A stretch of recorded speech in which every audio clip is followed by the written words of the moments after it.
ఢిల్లీ కొత్త సీఎంగా బాధ్యతలు స్వీకరించనున్న అతిషి ప్రస్తుతం దేశ రాజకీయాల్లో చర్చనీయాంశంగా మారారు. రాజకీయాల్లోకి రాకముందు ఆమె టీచర్గా పనిచేశారు. ఏపీలోని మదనపల్లి సమీపంలోని రిషి వ్యాలీ స్కూల్లో పిల్లలకు పాఠాలు చెప్పారు. ఆ తర్వాత 2013లో ఆమ్ ఆద్మీ పార్టీలో చేరారు.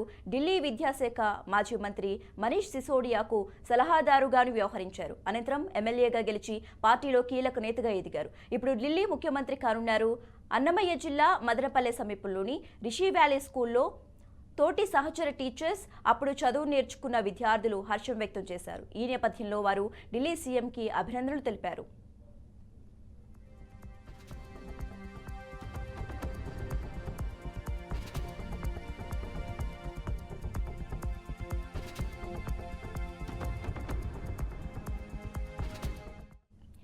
ఢిల్లీకి కాబోయే సీఎం అతిషి బాగా చదువుకున్నవారని అందరికీ తెలిసిన విషయమే. 2013లో ఈమె రాజకీయాల్లోకి అడుగుపెట్టారు. అంతకుముందు అతిషి స్కూల్ టీచర్గా పనిచేశారు.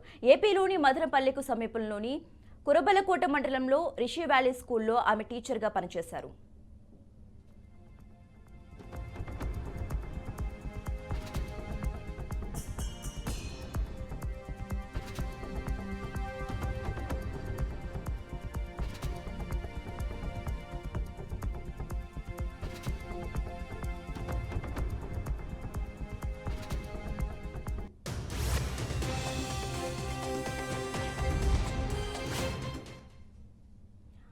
అరవింద్ కేజ్రీవాల్ రాజీనామా చేయడంతో ఢిల్లీ తరువాతి సీఎంగా అతిషి పదవిని చేపట్టనున్నారు. ఈమె MIT, IITలో చదివారు. ఈ హైలీ ఎడ్యుకేటెడ్ మినిస్టర్ రాజకీయాల్లోకి రాకముందు చాలా ఉద్యోగాలు కూడా చేశారు. ఆ టైంలో ఏపీలోని మదనపల్లె సమీపంలో ఉన్న రిషి వ్యాలీ స్కూల్లో కూడా అతిషి టీచర్గా పనిచేశారు. అన్నమయ్య జిల్లా మదనపల్లెకు సమీపంలోని కురబలకోట మండలంలో రిషి వ్యాలీ స్కూల్ ఉంది.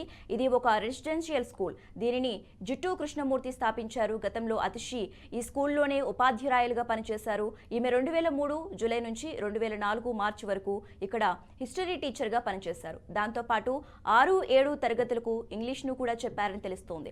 ఇప్పుడు తమకు పాఠాలు చెప్పిన టీచర్ ఢిల్లీకి ముఖ్యమంత్రి అవనున్నారని తెలిసి పూర్వ విద్యార్థులు ఆనందం వ్యక్తం చేస్తున్నారు. అలాగే తమ స్కూల్లో టీచర్గా పనిచేసిన అతిషి సీఎం కానుండటంతో రిషి వ్యాలీ స్టాఫ్ కూడా సంతోషం వ్యక్తం చేశారు.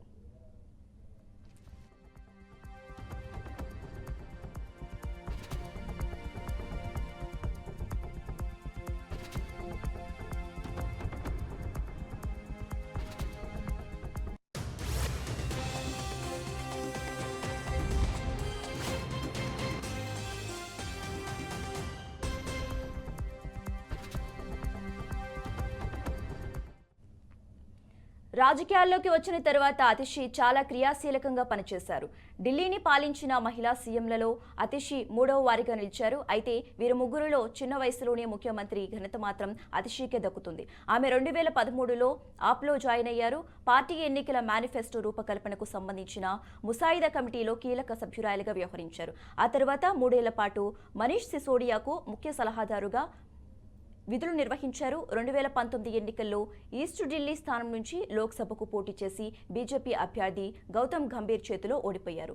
ఆ వెంటనే 2020లో ఢిల్లీ అసెంబ్లీ ఎన్నికల్లో కాల్కాజీ నియోజకవర్గం నుంచి పోటీ చేసి విజయం సాధించారు. మనీష్ సిసోడియా అరెస్ట్ అయిన తర్వాత ఈమె మినిస్టర్గా చేశారు. ఢిల్లీలో ప్రవేశపెట్టిన ఎడ్యుకేషన్ పాలసీల వెనుక అతిషి ఆలోచన ఉందని చెబుతారు.